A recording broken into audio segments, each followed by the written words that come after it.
Hi, my name is Troy Anderson. I'm the owner of Anderson Training Systems, a fitness coaching business located in Tempe, Arizona. What I'm going to share with you today is day 2 of our Kettlebell Meltdown series, complexes and big iron burn. So what we're going to look at today is a sequence of, just like the rest of the drills, a big strength movement in company with a burn series or a power circuit, whatever you'd like to refer to it as.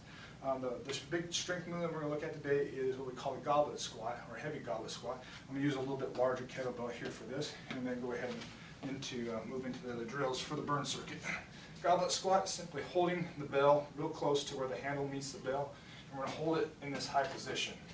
From here, all the principles of doing a squat are the same. A lot of weight on your heels. We're not going to get up on the balls of our feet. We're going to push our hips back to initiate the movement. We're going to push our knees out wide to movement. So we're not going to lean over.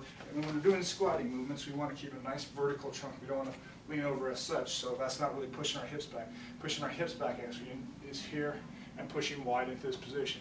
We're going to go down to a level approximately as deep as we can go without producing any rounding in our low back. I'll go ahead and show you a couple differences.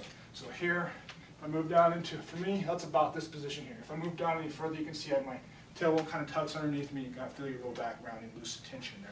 So you want to keep that back nice and tight together. So here's what it's going to go ahead and look like. I'm going to go ahead and knock up a few repetitions from a couple different angles for you.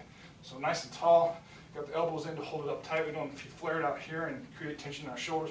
Kind of vertical here, let our forearms hold it. And push weight on our heels, hips back, knees nice and wide. Pushing through the heels, try to squeeze the butt from the very bottom. Push back, and back up.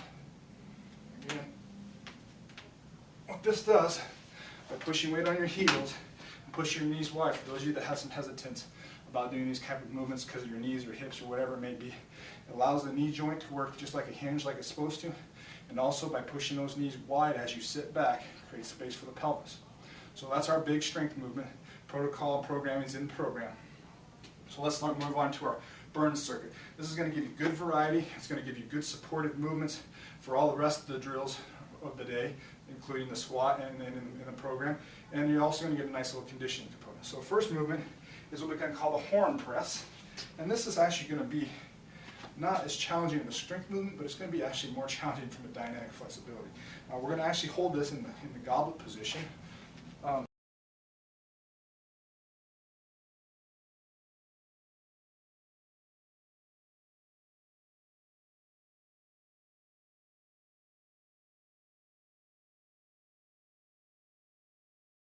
Just like we held for the squat, except we're going to go ahead and press overhead.